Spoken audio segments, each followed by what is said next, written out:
নমস্কার বন্ধুরা, আজকের ভিডিওতে আমরা জানব পৃথিবীর সবচেয়ে শিক্ষিত দেশ কোনটি এবং শিক্ষার অনুপাতে আমাদের ভারত বর্তমানে কোন জায়গায় অবস্থান করছে সেই বিষয়ে আলোচনা করব আজকের ভিডিওতে। ভিডিওটি শুরু করার আগে প্রতিদিনের মতো আজকেও তোমাদের কাছে আমার অনুরোধ, যারা ভিডিওটি দেখছো, ভিডিওটি ভালো লাগলে একটি লাইক এবং অবশ্যই চ্যানেলটিকে সাবস্ক্রাইব করে যাবে।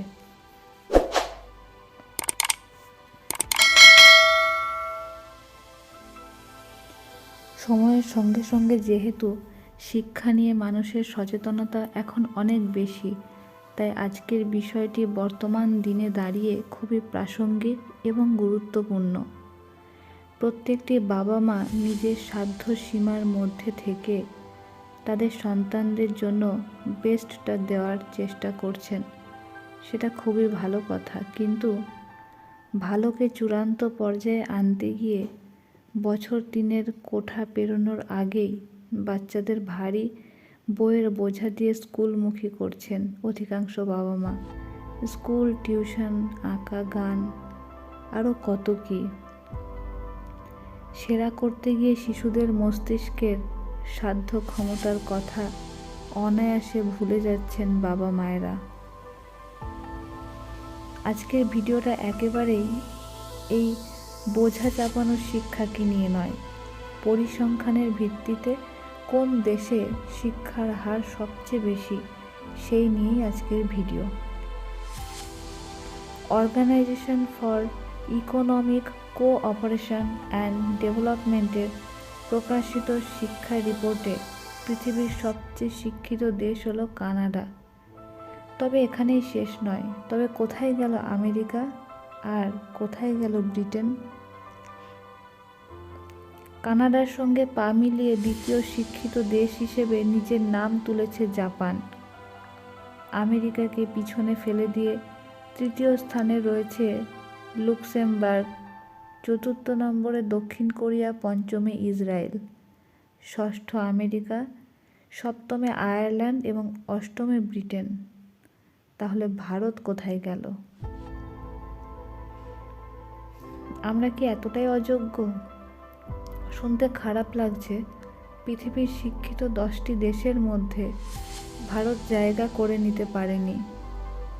ওইসিডির রিপোর্ট অনুসারে ভারতীয় জনসংখ্যার মাত্র 20.4% মানুষ কলেজ, বিশ্ববিদ্যালয় কিংবা ভোকেশনাল কোর্সে ভর্তি হয়ে কোর্স শেষ করতে পারে। বেশ কয়েক বছর আগে ন্যাশনাল স্ট্যাটিস্টিক্যালের শিক্ষার উপর তৈরি একটি রিপোর্টে দেখা গেছে, ভারতের 7টি রাজ্যের শিক্ষার হার খুবই শোচনীয়। সেদিক থেকে শিক্ষিত রাজ্যের তালিকায় প্রথম স্থানে রয়েছে কেরালা। সবচেয়ে আশ্চর্যজনক বিষয় এটাই যে পৃথিবীর জনসংখ্যার 39% মানুষ বিশ্ববিদ্যালয় এবং কলেজে পড়াশোনা করছে। শিক্ষা মানে শিশুর পিঠে বইয়ের বোঝা চাপিয়ে তাকে রানারের মতো অন্ধকারের দিকে ঠেলে দেওয়া নয়, বরং তাকে ধীরে সুস্থে সঠিক সময়ে সূর্যলোকের দিকে এগিয়ে দেওয়াই বাবা মায়ের কর্তব্য। জোর করে কোনো ভালো কাজ হয় না। তাড়াহুড়ো করে যা করা হয় তার অধিকাংশের মধ্যেই ভুলে ভরা থাকে। শিক্ষার নাম করে সন্তানদের অন্ধকার জগতে ঠেলে না দিয়ে সঠিক সময়ে তাকে স্কুলে পাঠালে সে জীবনে অনেক বেশি পরিণত হতে পারবে বলে আশা করা যায়। আর পরিণত গাছের ফল সবসময় অপুষ্ট গাছের থেকে বেশি হয়। আমার কথায় কেউ দুঃখ পেলে আমি তার কাছে ক্ষমা চেয়ে নিচ্ছি, কারণ কোনো বাবা মা সন্তানের খারাপ চান না। বলা ভালো, সন্তানের ভালো সব থেকে বেশি বাবা মাই চান। আজকের ভিডিওটা এ পর্যন্তই। সকলে ভালো থেকো, আর ভিডিওটি ভালো লাগলে একটি লাইক এবং চ্যানেলটি সাবস্ক্রাইব করে যাবে।